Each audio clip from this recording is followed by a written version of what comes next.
or the Prime Minister of the airwaves, and I'm glad to be here this evening to, bring you the latest stories coming in from the world of sports. And this evening on the show, shall take a look at the poor outing of the home-based Eagles, because after playing 2 games, they lost both games, conceding 5 goals, scoring 0, and with a game to spare, they have been knocked out of the ongoing tournament. And there are so many questions here. Some we blame the poor outing to so many different things, but then we just narrow it down this evening. Do you think it's about the poor structuring of our league, or probably you think that this is a poor input of the coach, or maybe just maybe the seriousness on the side of the players? So we'll get to dissect all of this. Don't also forget that a few hours ago, the Tigers, they kick-started their journey at the AfroBasket Championship on a positive note, beating Madagascar. When we are back from this short break, we'll take you through the result of that very one. Don't forget the big one tonight as well, the Super Cup, where Paris Saint-Germain will be playing host to Tottenham Hotspur, and Thomas Frank, the new coach of Tottenham Hotspur, will be on the dugout for his first official game for Tottenham Hotspur. So we'll see how that one pans out tonight. All this and many more is going to form the bulk of our conversation, but that is going to be when I'm back from this short break. Don't go anywhere.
All right, welcome back from that short break. Here with me this evening to take a look at some of the interesting stories that we have for you. Is one man too well. He's La Masia. He joins us this evening looking very splashy.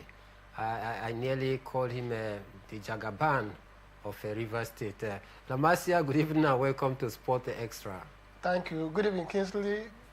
Good evening, Port Harcourt. It's another beautiful evening to talk sports, and here we do it just the best, the way it's supposed to be done.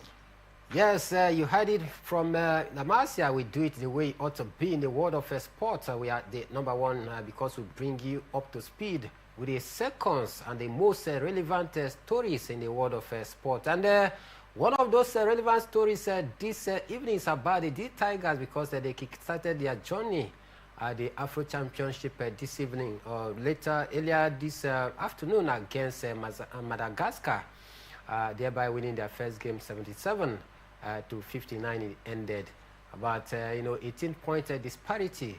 They got the better of their opponent, talking about Madagascar.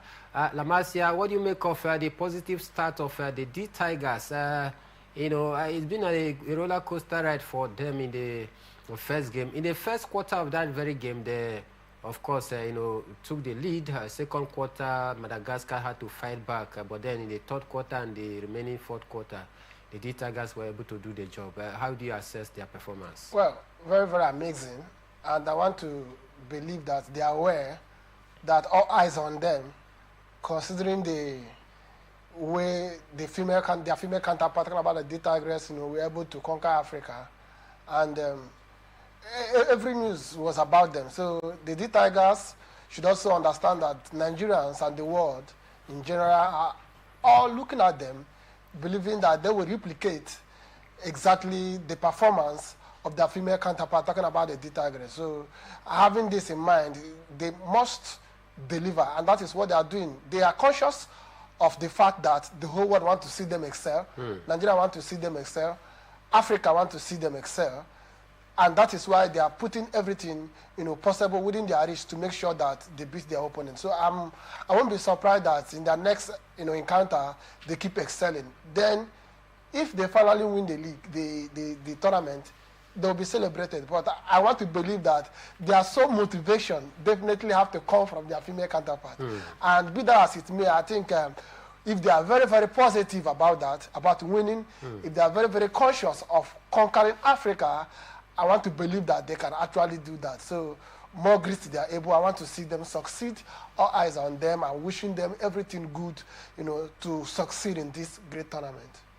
All right, so wishing them good to succeed in this great tournament, but then it is just the starting point of their journey so far. So many hurdles to cross, but then a journey of 1,000 miles, they say, begins with just a step, and they have begun that step on a very stronger footings, defeating their opponent Madagascar 77 to 59. But beyond the result that we saw today, do you see them sustaining this momentum in their next game, who is going to be against one of the tough opponents? Talking about Tunisia, and of course, talking about Tunisia and Cameroon, they are the next, teams in their very group, and they have their match currently ongoing as we speak right now. And I can tell you for sure that Cameroon is currently leading Tunisia 42 to 32. Second quarter so far. With this positive result of the Tigers, do you possibly see them taking this momentum to their next game? Yes, I see it coming forth for them. I see it playing just really good for them. Your first win has a way of motivating, not just to the team, to the entire team, and the fans actually.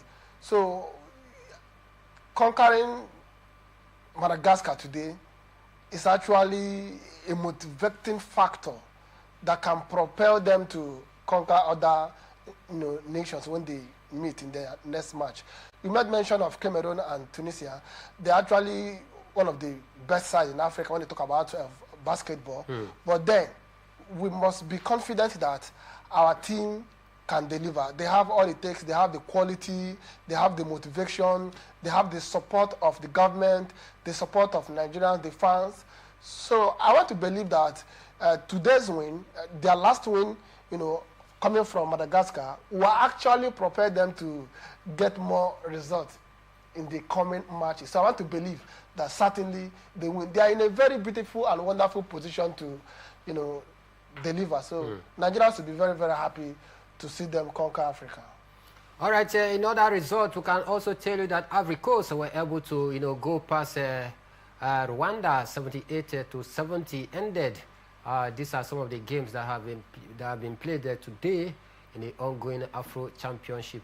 3 games, will be played, or 3 games have been played. One is currently ongoing as we speak between Tunisia and Cameroon. We hope to, see the D Tigers continue in this positive note in their next match. But let's leave the world of basketball and head straight to the boxing game, because I can tell you this evening that British heavyweight boxer Dillian Whyte says Anthony Joshua should fight Jake Paul for a lucrative purse, but insists he still has unfinished business with Joshua himself. Whyte, 37, will be a huge underdog against the highly rated Moses Ituama in Saudi Arabia on Saturday. Meanwhile, talks about an unlikely match-up between 2-time heavyweight champion Anthony Joshua and YouTube-turned boxer Paul have intensified in recent weeks. So Dillian Whyte is saying that if the purse is good, if the money is huge, that Anthony Joshua should, take on the YouTube-turned boxer, talking about Jake Paul. But then, Anthony Joshua, former world champion before he was dethroned, do you think that the YouTube-turned boxer Jake Paul is going to be a very good or a lucrative fight for him in a bid to revive back his career, or you think he should just pick up the fight because of the huge purse that come with it? Yeah, both ways are actually good for me. The lucrative offer and beating Jake Paul. Paul Jake is a very wonderful boxer, though we know him as a YouTuber-turned boxer, but notwithstanding, he has actually been very, very informed. The last time he, was in the ring, though with a boxer who actually retired, and we saw how that one went for him. It was very, very a very big win for him. But then, coming to face Anthony Joshua at this moment, I think Anthony Joshua should embrace the fight. One, the fight will actually restore his dignity in the ring. 2, it also make the world understand that Anthony Joshua is not finished, that he still have a wonderful performance to give to his fans and the world in general. So for Anthony Joshua, I think it will be a good development if he can embrace that fight, prove to the world that he is still very, very fit and he can deliver even at the international standard. So Anthony Joshua can beat Paul Jake. I won't be, considering who wins, because I will give it outrightly to Anthony Joshua. We are talking about Anthony Joshua, who is a world heavyweight champion, Former. Former, no doubt. Nothing lasts forever. So Anthony Joshua should embrace the fight, because 1, beating Paul Jake will actually restore his identity in the ring. 2, it will make him more popular, because some persons felt that because of the subsequent losses he faced previously, that he has nothing to offer. Some people are even agitating that Anthony should go and retire. But I want to believe that Anthony is still fresh. He can still prove the whole world wrong, letting them know that he can bounce back stronger and beat their Project. Project is not even, for me, somebody I can rate in the same level with Anthony Joshua. No. Anthony Joshua should, anytime, any day, give him the biggest beating of his life. So I want to believe that Anthony Joshua, if he embraces the fight, definitely will give him a knockout maybe in the 5th or 6th round. All right, we'll see how that one pounds out between Anthony Joshua and Jake Paul, the YouTube-turned boxer. But then, many are saying that this is not the kind of fight that Anthony Joshua needs this time if he really wants to revive and launch back his boxing career, because nobody is going to take him serious if he takes on a YouTube-turned boxer who has not fought any serious fight other than taking former boxers that have retired, the likes of Mike Tyson, and the rest of them out there. But then Dillian Whyte, one opponent who he knocked out in 2015, is still saying, no, I'm still waiting for you, Anthony Joshua. I want to square off against you. But then if the money is good for Jake Paul for you can go for it. But then have it in mind that I'm coming for you. We see how that one pounds out. But then Anthony Joshua, if he truly want to revive back his a big boxing career, I think he should look for other options and not for this kind of a name, because I don't think, for me, is going to garner the needed, cloud that, of course, will come with it. But we leave that aside and history to talk about the disappointing outing of the home-based Eagles yesterday, because Nigeria's hope of progressing in the African Nations Championship came to a crashing halt as Sudan produced a ruthless display to win 4-0 in their second Group D match in Zanzibar yesterday. Eric Charles' men, already under pressure following a narrow 1-0 defeat to Senegal in their opening game, were dismantled by a Sudanese side that combined physicality, power, and incisiveness attacking options. The result leaves Nigeria bottom of the group with no points and no goal. With just a game to spare, they have been eliminated from the competition. Lamasia, I know you must be worried yesterday while watching that very game, because first off, they lost their first game against Senegal, the defending champions. People said, okay, let's absolve them of the blame because Senegal were a very strong opponent and, of course, a defending champion. But then against, the Sudanese side, where they needed all 3 points, they actually fumbled, conceding one, not just 1, 2, 3, 4 goals to nothing. Now, let me ask the question here.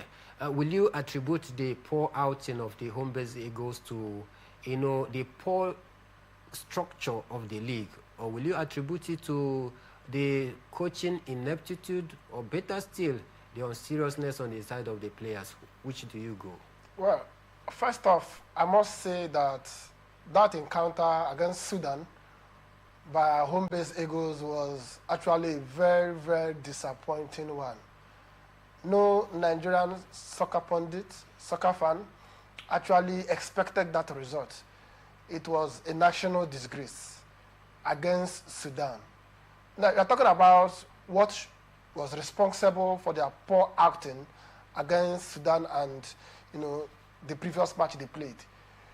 The 3 reasons you outlined, I don't want to leave one aside. One, talking about the poor managerial input by the coach. Eric Chair, no doubt, is a wonderful coach, but I think with home-based Eagles, he had not done quite well with them. Losing to Sudan by 4 goals to nothing was actually very, very shameful. Very, very shameful. Then the unseriousness from the players should also be considered. This is Sudan, for God's sake. Sudan you are not playing against a country like Egypt, like South Africa, like Algeria or Tunisia. You are playing Sudan. And you're supposed to understand that you are not just going there to play, you are defending the nation. You are defending our flag. You are defending Nigeria as a country. Going out and allow yourself to be defeated in that manner that Sudan did to the Super Eagles home base was actually shameful, as I said. But then, how is our league? Because every home-based player is a product of the league, the Nigerian league. Oftentimes we hear our administrators coming up to tell us how wonderful, how well equipped, how fast growing the Nigerian league is. But the truth is that the match against Sudan has actually opened the eyes of Nigerians and the world in general to understand that the Nigerian league, compared to other leagues in Africa, is actually lagging behind. 5 days ago, CAF released the update for African clubs' latest ranking. And I want to tell you that no club in Nigeria was able to rank from 1 to 20. Rivers United was ranked 24th or 23rd, I don't know. 24th. 24th. Enyimba of Aba, 35th. These are the 2 Nigerian clubs that were rated in that particular broadcast. This is to tell you how poorly our league is managed. So I want to unequivocally here say that the reasons for their poor performance, one, is the unproductive nature of our league. How badly our leagues is managed. Nigeria is the giant of Africa. Is it by paper? When it comes to footballing activities, Nigeria is among the best in Africa. And most times we bank on our foreign players, those based in overseas, forgetting to channel our resources, our grooming resources to our home-based players. If these home-based players are well taken care of, well nurtured, if our league is well taken care of, well nurtured, well planned, well executed, I want to tell you that the home-based players will be actually displaying how good our league is. So their poor acting can be attributed to how poorly our league has been managed. So invariably you are saying that the poor outing of the home-based Eagles is as a reflection of how our league is. You talked about the rating being Rivers United being one of the, in short, the only highest rated. Rivers United, 24th position. Yeah, 24th position in terms of CAF rating. Yeah. Among all of these, challenges and setback that you've pointed, what is the way forward for our league? Good. Most times we keep talking about way forward, going back to the drawing board. Is turning to, a slogan. What is the way forward? When we mention the way forward, when we outline them, our administrators willing, to listen and go back to the drawing board. One, it is disheartening that every player based in Nigeria want to play abroad. When an opportunity comes, maybe from Angola, they want to run. When an opportunity comes to Sudan, it's as if you are in Europe. The league should be managed and make more interesting. The league should be managed in such a way that our players should be proud and bold enough to play in our leagues.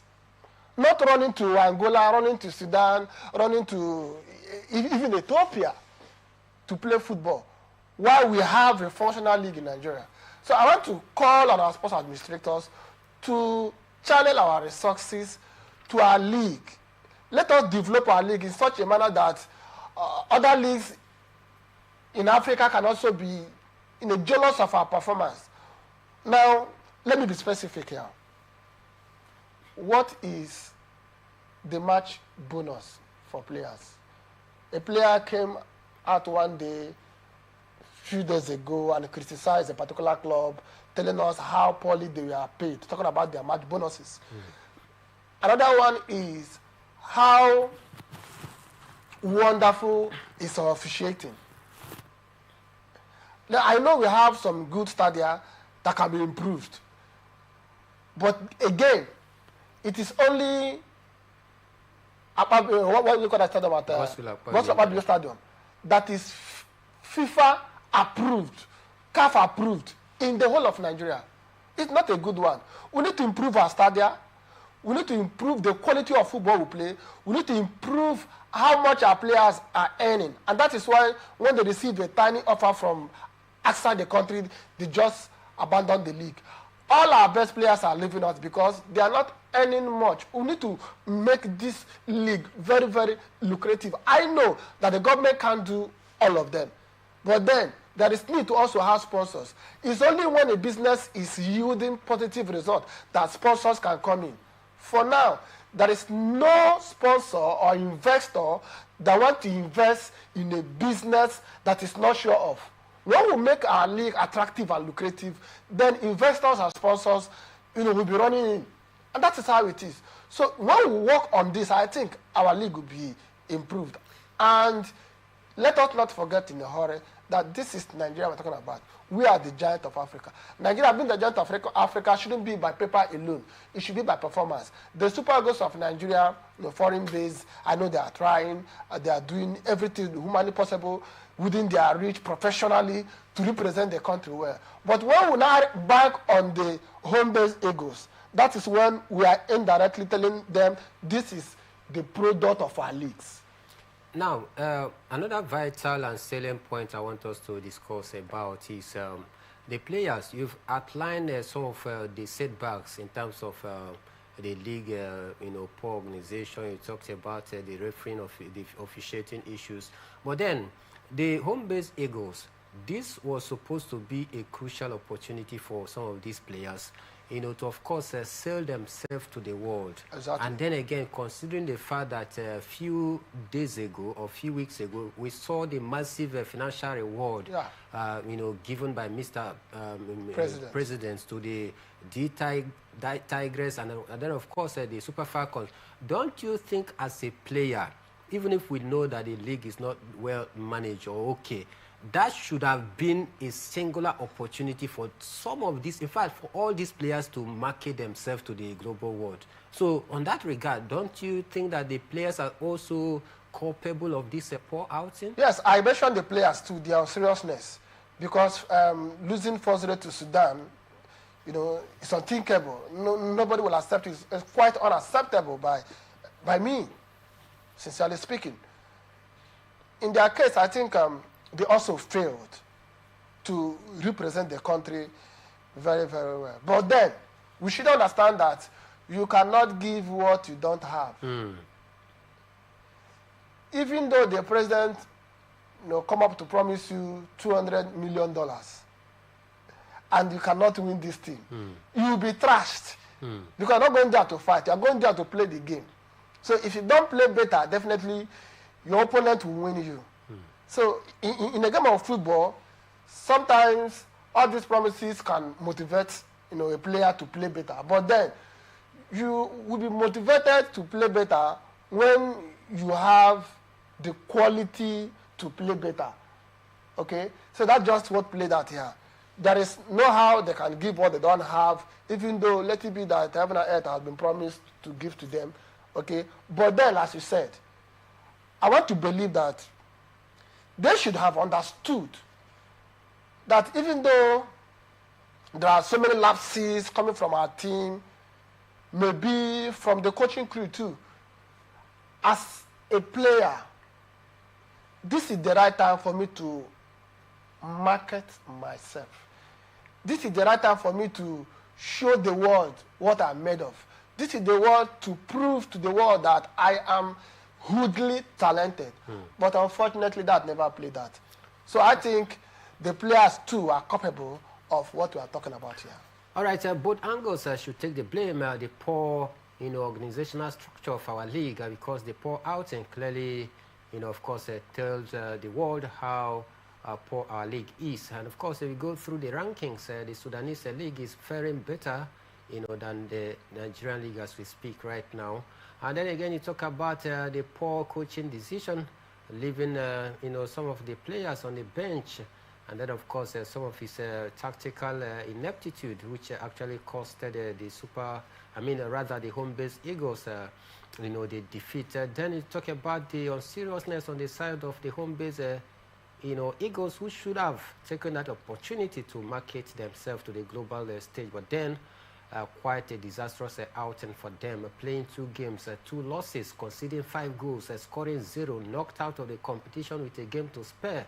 One of the worst outing for the home-based Eagles. And someone says this clearly justifies the reason why sometime in the past some of these foreign coaches never want to include any local-based player in the national team. But then at this point, we'll take a quick break, and when I'm back, we'll take you straight to Europe, because Tottenham Football Club will be in action tonight in the UEFA Super Cup. Don't also forget that, of course, yesterday we saw the UEFA Champions League, playoff games. I'll do well to bring you the result and, of course, some of the groupings. Don't go anywhere, because we'll be back in a jiffy. This is Atlantic Television Network.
All right, you're welcome back from that short break. We are running ahead of time, so we dive straight to Europe because we can tell you that Tottenham manager Thomas Frank said yesterday he is expecting his team to be incredibly competitive in his first game in charge against Paris Saint-Germain tonight in the UEFA Super Cup. The former Brentford boss could not have been given a tougher opening match in the Spurs dugout, facing Paris Saint-Germain's side, who romped to their maiden Champions League title with a commanding 5-0 thumping of Inter Milan in May, to lift that very one. But then, La Masia, it is a big night for Thomas Frank and his Tottenham players. They will be coming up against the UEFA Champions League winner, talking about Paris Saint-Germain. Do you think that Thomas Frank can be able to upset the odds against Paris Saint-Germain? Of course, Thomas Frank is going to be one of his biggest match in his career. I'm not sure he has played in any UEFA competition, and this night will be in the dugout to represent Tottenham Hotspur against the champions of the Champions League, talking about Paris Saint-Germain. So I think it's going to be a special night for him. But then he has the ability to make a brave history tonight. In the Club World Cup final, where Paris Saint-Germain faced Chelsea of England, Chelsea was not given an opportunity. No soccer pundit fan gave Chelsea a chance. And Chelsea, after the first 45 minutes now, actually given PSG by 3-0. So I think that singular win by Chelsea against PSG will be a motivating factor this night to Tottenham Hotspur. So they have to believe that if Chelsea can do it in a very wonderful fashion, then we can too. So Tottenham Hotspur, this is a great night. The stadium will be celebrating them. The fans will be celebrating them. UEFA will be waiting to see, their response to the game. So if all things being equal, I see Tottenham Hotspur actually coming victorious this night, based on the fact that they'll be self-motivated, knowing fully well that we are playing against the champions, the best in Europe as it stands now. So PSG is, the dream team of everything as it stands now, considering how well they were able to conquer the Champions League, beating the Italian Inter Milan by 5-0 in the Champions League final was actually something very, very magical.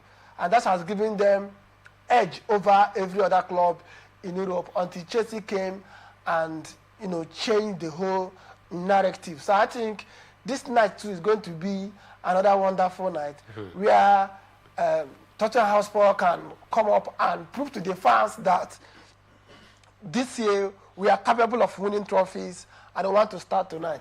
Then on the side of Paris Saint-Germain, I have seen that, from every indication, that they are hungry to win this night.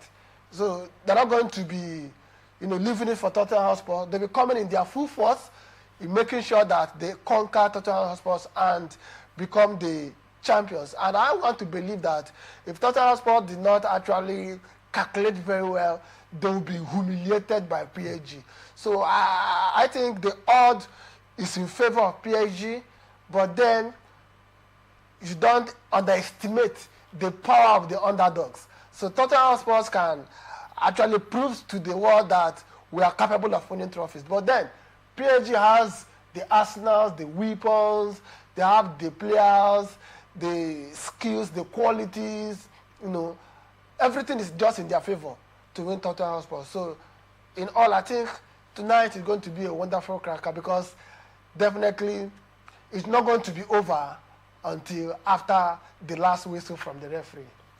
All right, it promises to be a massive night tonight, because that game comes up by 8 p.m. Nigerian time, where both teams will be going for the jugular. Two European champions. For Paris Saint-Germain, they are the champions of Europe, and for Tottenham Hotspur, they are also the champion of Europe as well, but in the second tier. So champion going head-to-head against a champion. You talked about one special aspect of the game. You talk about the ability of Thomas Frank to be able to capitalize on the template set by Chelsea Football Club this season in the Club World Cup to, humiliate Paris Saint-Germain that were on fire. Now, there are certain limitations. First off, the likes of the South Korean Yoon Sung-min is already out of the club. You talk about James Maddison.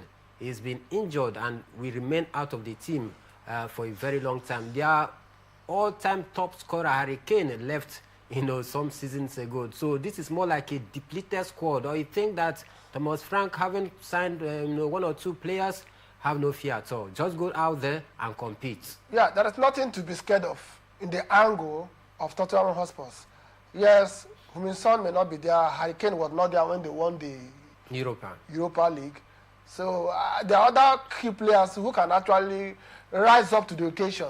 What they just need this night is to believe that they can actually do it. They have the quality, seriously. Tottenham Hotspur is not for them to conquer Europe in the second tier, talking about the Europa, is a simple indication that they are well structured. So what Thomas Frank have to do tonight, I don't know what I have told the players. Definitely they have to understand that we can win. We have the capacity, we have the quality, we have the name, we have all it takes. We are champions, facing champions. That is why it's called the Super Cup. This is champions of UEFA, that is UEFA Champions League, and champions of Europa League. So both teams are champions. And that is why we call the tournament the Super Cup. True. So we want to see the super champion. Yeah, this is champion facing champion. Now, one team, definitely, either Tottenham Hotspur or PSG will be crowned a super champion this night. So I think Paris Saint-Germain may have the edge because of the quality of players and their trajectory in winning trophies and how we are able to conquer Europe in winning the Champions League. They are clearly the favorite, no doubt about that. But then, I said earlier, don't underestimate the power of the underdog, because Tottenham may feel that even though we are not favorite, but we can prove to the world that we can win. So certainly they'll be more motivated to face PSG. And that motivation will also come from the angle that our neighbor Chelsea did it, we can do it. And certainly they will do it. Certainly, but don't be too sure, because football can, of course, humble you. It is a game that is very unpredictable. But then we'll wait to see. The next question that comes to mind is, can Luis Enrique complete what we call a quadruple tonight with Paris Saint-Germain by winning 5 trophies? They won the Ligue 1, won the Copa de France, won the French Super Cup, won the UEFA Champions League, making it 4 trophies. It would have been 5 right now if they had won the Club World Cup, but then they have that opportunity of making it a 5, talking about quadruple tonight. Can Luis Enrique achieve this feat of quadruple? The quadruple can be rated 90 over 100. Wow. 90 over 100. The odds is in their favor that they can win tonight. But then, this is football. Anything can happen. We will not say it's over until finally it's over.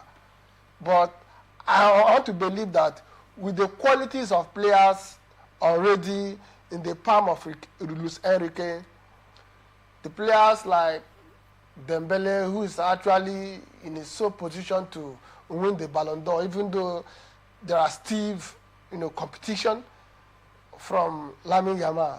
But then, PSG want to prove to the world that what happened against Chelsea was a fluke, if actually it was.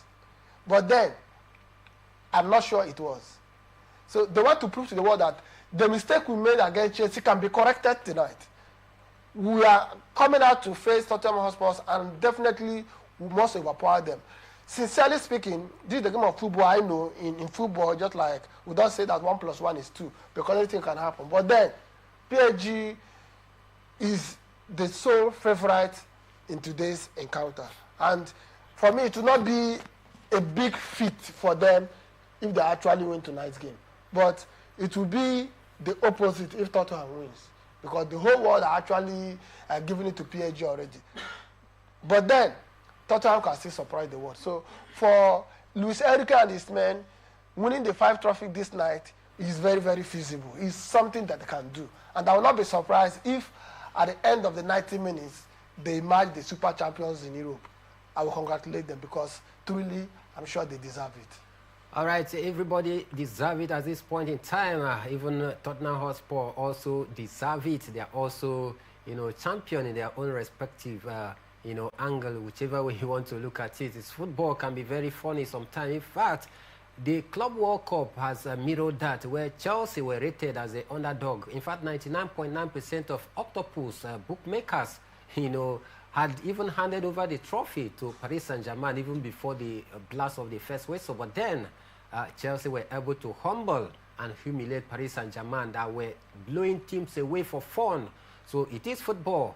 It is what it is. Thomas Frank, being on the dugout tonight, can he be able to propel this Tottenham Hotspur side to achieve yet another glory?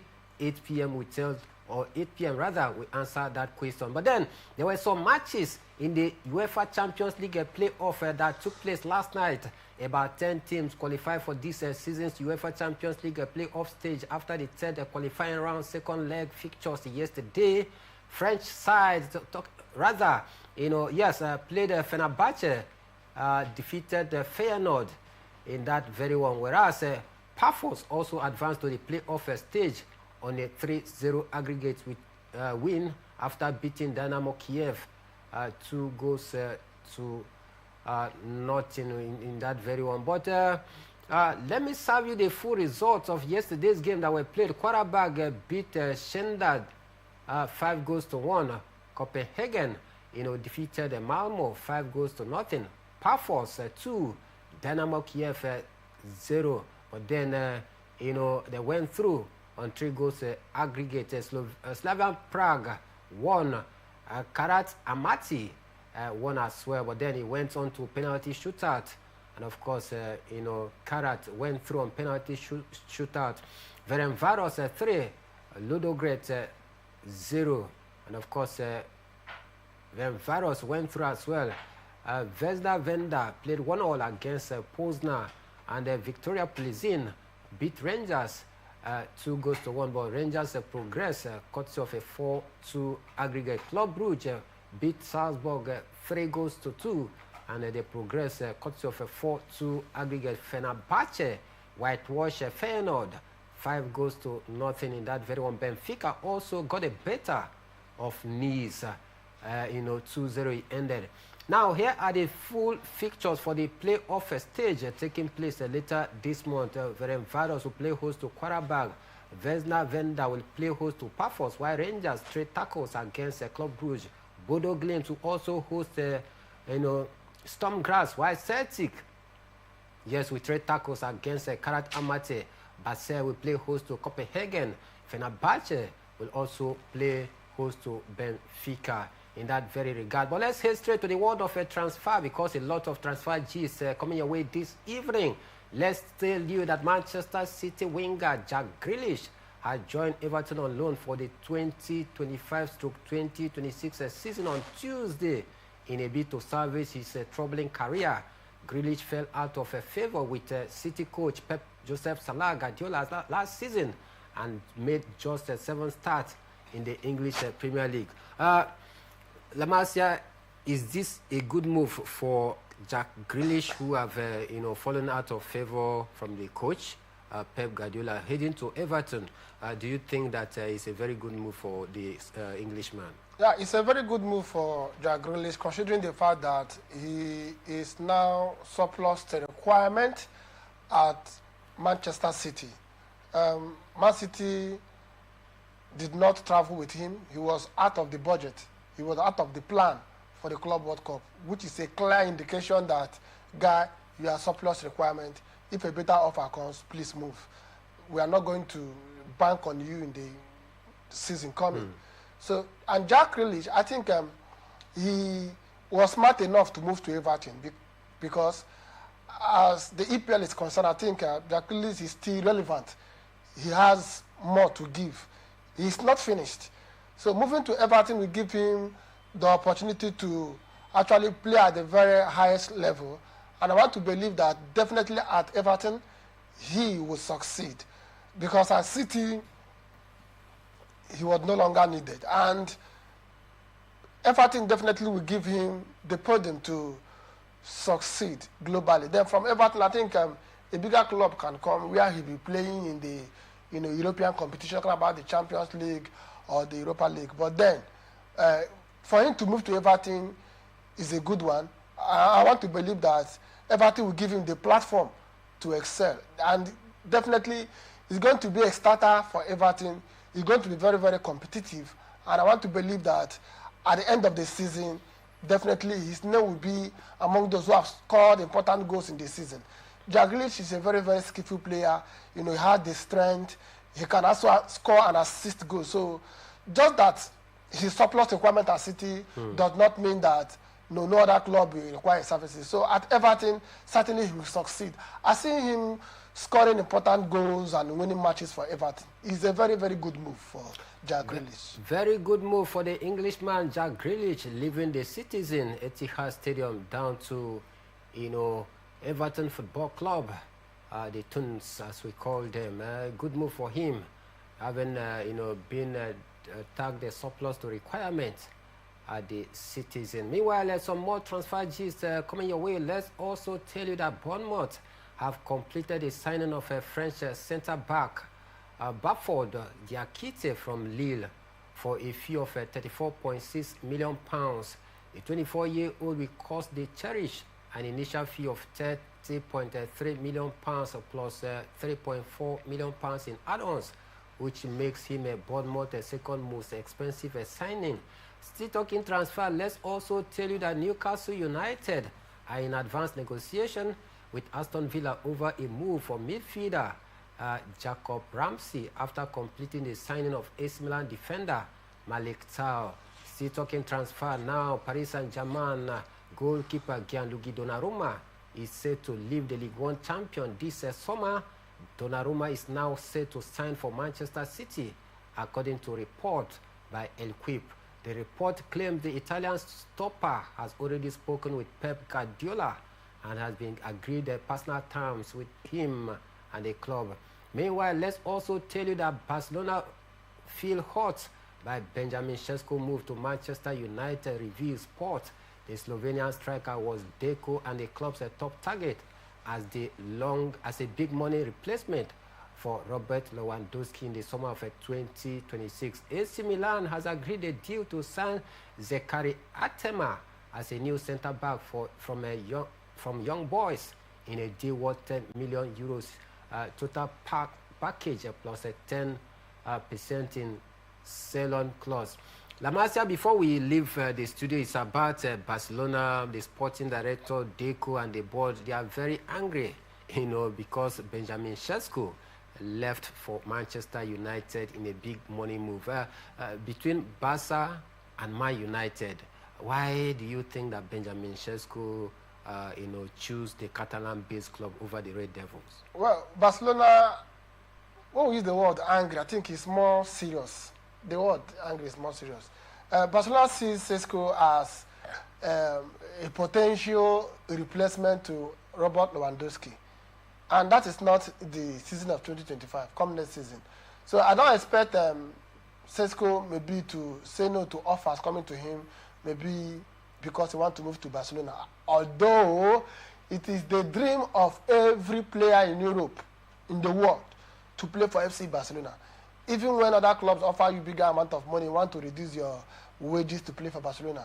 Because every player sees Barcelona as a family club, considering how the club is rooted, how the club is managed, and how the club is valued in the Catalan city of Barcelona. But then, Šeško shouldn't wait, because come 2026 season, Barcelona can even change their mind. Someone might pop up better than Benjamin Šeško. So I think Barcelona are saying, wow, we wanted this guy. Unfortunately, he's moving to Manchester United. Not that the club actually is in tears of his move. If Barcelona wanted him, they would have made a move for him. But certainly, I think he will progress. He will do very well at Manchester United. But then, come 2026, if Barca want him, they can actually go for him, even at Manchester United. All right, we'll see how it pans out, but I can tell you that the Barca board, they are not, happy people, having seen Benjamin Šeško moved to Old Trafford. But then, let's tell you that our sport extraordinaire for today goes to Pep Joseph Salah Guardiola. 9 years ago today, Pep Guardiola managed his first ever match as Manchester City manager. Since that day, he has gone on to win 18 trophies for the club. So he is our sport extraordinaire for today's edition of the show. I did the show this evening alongside Ekru Jurum Lamasia. And my name is Emmanuel Michael, the Prime Minister of the Airways. And we are saying, see you tomorrow morning.